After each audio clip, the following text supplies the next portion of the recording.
What's up, everyone? I have a lot of things I need to talk about. The first is, if you watched the last episode of Video Game Sellers, I said if you gave that video 750 likes or more in the first 24 hours, I would shave off my mustache and my little soul patch. And you guys did it. You ended up getting over 800 likes in the first day, so that was awesome. Thank you very much. Now, the reason why I haven't shaved yet is I figured I would save it for the next episode of Video Game Sellers, so it'd be nice and fresh. Seeing as I kind of did the bet or dare in an episode, it just made sense that the next one would be, when I actually had it all shaved. But that brings me to the point of, I actually didn't film an episode of Video Game Sellers this past weekend, on Sunday, yesterday, and that's because quite a few of the cast or characters on the show weren't there. Josh and Aaron are in Miami for like a week and a half, visiting some relatives. Katie wasn't there because she went to the local Renaissance Festival. So basically, I was by myself for the first hour, just sort of wandering around, and then Jabroni showed up and helped me watch the booth throughout the day. But also, like Bob from Bob's Games and Toys, he was not there. He was at a convention, so it was just sort of, it would have been like half of an episode in the sense of characters and people to talk to, and I decided I didn't want to do that. I would wait at least until next week until hopefully like Katie could be there and maybe a few other people. I think Josh and Aaron are still going to be gone next week, so I'm not 100% sure if they'll actually make that episode or not. Yeah, so I will shave, I promise, it's coming. If you thumbs up this video 1 billion times, I will shave my face off, so it'll just be muscle. That'll be awesome. Next thing I need to talk about is, I said Bob was at a convention. That convention actually was a MegaCon, and I attended it on Saturday. Me and Katie went. Katie and I went. And it was fun, but it was a little bit of a hassle. We thought we left early enough in the day. It's really only about an hour and a half drive. And when we finally got there, like, I didn't go garage sailing in the morning. I woke up and, we wanted to leave at least at, a decent time, so I didn't go garage sailing. But we left, and unfortunately we hit some really bad traffic, some, like, minor accidents, held up, like, the highway for about almost 2 hours. So this hour and a half trip ended up taking almost more like 3.5 hours. So we got there really late in the afternoon, like 2:30, and I was planning on maybe doing, some video footage from the convention.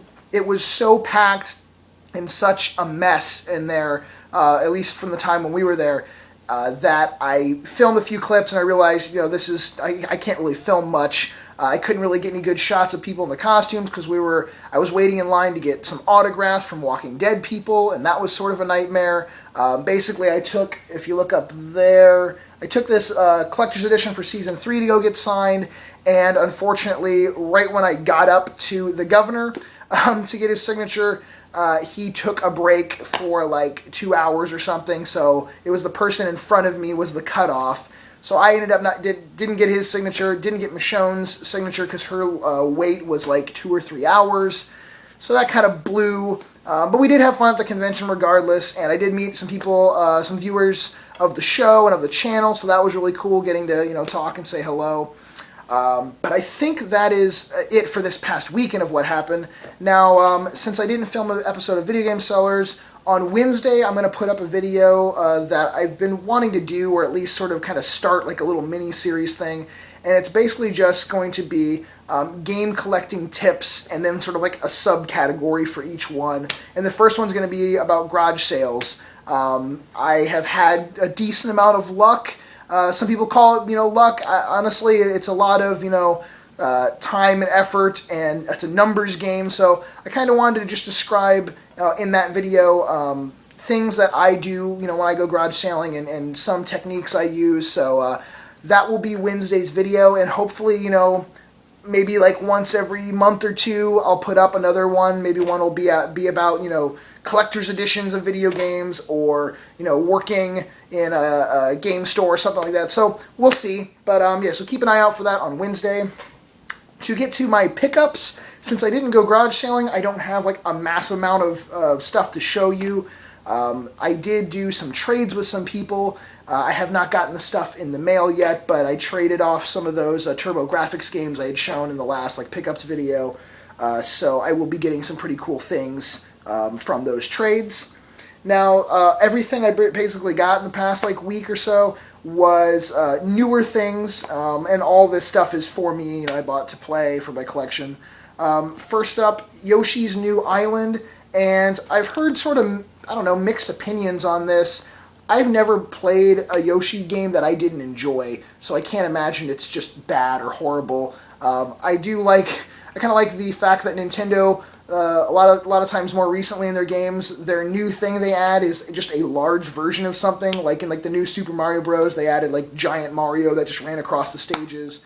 And now this, you get a giant egg that you can shoot and through the level. So I haven't played it yet, but hopefully like I said, I've heard some mixed reactions. So hopefully it at least holds up to a normal Yoshi game.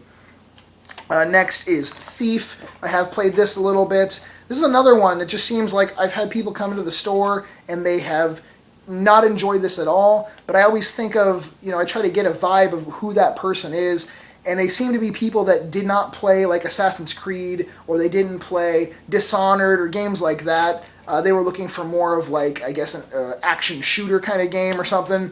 So they didn't enjoy it, but I have liked at least the hour and a half that I put into it so far. So I would recommend it for, like I said, that more of that genre of sneaking. Obviously, I mean, come on, you're a thief. If you buy that game and you're thinking you're just going to blow through a level and like with rocket launchers, I mean, the name of the game is Thief. You sneak around.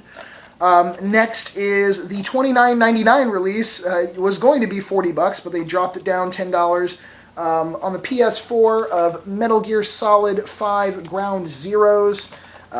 I've heard anywhere from like an hour and a half to almost 4 hours. Obviously, it's going to be how long you personally take to get through the game, but at $30, is it worth it for a few hours of gameplay? Obviously, if you're a huge Metal Gear fan, then it's going to be worth it because you've been waiting for a damn new Metal Gear game.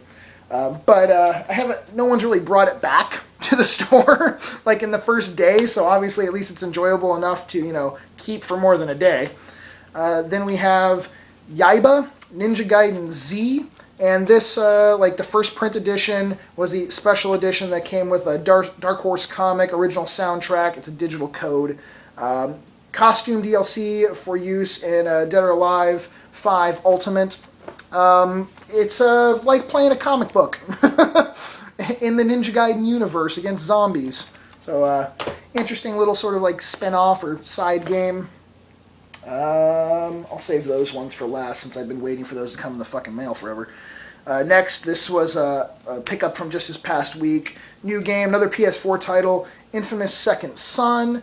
The collector's edition for this, basically I had mentioned in a previous pre-order game news video that it's sort of like a little dress-up kit.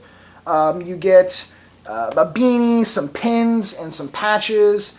So it's sort of like you can just sort of be the character in the game if you want to. It was only $20 more than the normal retail, original copy of the game, so it wasn't too bad.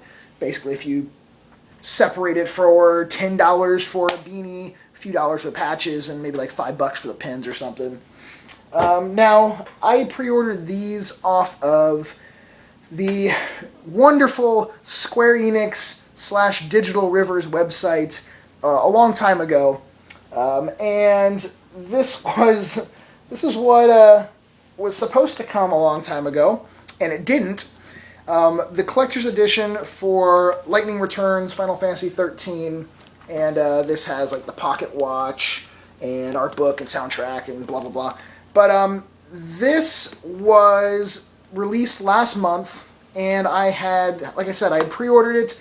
Unfortunately, I pre-ordered it in the same order as this, the Final Fantasy X-2 HD collection, the collector's edition for it.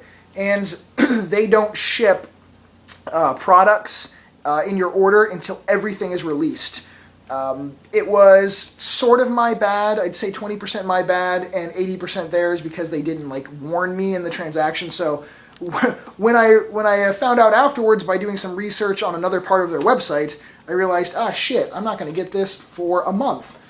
So it finally came. It actually came, I think, the day before 10 and 10.2 actually released. So that was nice that at least it, it got here as early as possible. And then here is, again, the Final Fantasy X and X-2 Collector's Edition. What's cool about this is the case is actually sort of like the art book itself, and then inside is the soundtrack disc and game and lithograph card. So I like the way they packaged this one. And I never really do this, but I actually picked up the PS Vita version of it as well. Only sort of odd thing is X-2 is actually a download voucher inside here instead of, you know, being like on the card itself and the game card. So I thought that was a little odd, but I actually picked up both versions of that. And this, the regular edition, like if you just went to go buy it, comes with the art cards inside as well. So that was kind of cool. And I guess the last thing I have to show you is some posters that I got from Club Nintendo. And actually Megan, Zelda Girl, texted me and say, hey, there's some new cool stuff up finally on Club Nintendo's site. I had missed out on the little Luigi's Mansion figurine that they had up like a month ago or so. That pissed me off, so at least I got these posters, and the posters are actually still available right now. So if you're into Link Between Worlds and the new Legend of Zelda game on 3DS, then maybe you'd want to pick these up. And they're pretty sweet. I don't even know how I'm going to fucking show you these. Hold on. Nice full-size posters here. We got one, second one. This one's probably my favorite. And the last one is a peek between the trees at the Sword in the Stone there. They're on really nice quality paper. They are kind of glossy and a little bit thick, so I don't feel like you're just going to rip them. So pretty damn cool posters. I'm just going to leave them in my lap as I finish this video. Thank you all for watching. Let me know in the comments down below, you know, what you guys got this weekend. Hopefully maybe it's warmed up at least a little bit in your part of the country or where you live, so you were able to go out to maybe some garage sales or flea markets. And like I mentioned, keep an eye out on Wednesday for my first part of hopefully a new series of my game collecting tips. And thumbs up the video because, you know, I promise I'll rip my face off. I totally will if you get 1 billion likes in the first 13 seconds. Anyways, guys, thank you for watching. Talk to you later. Peace.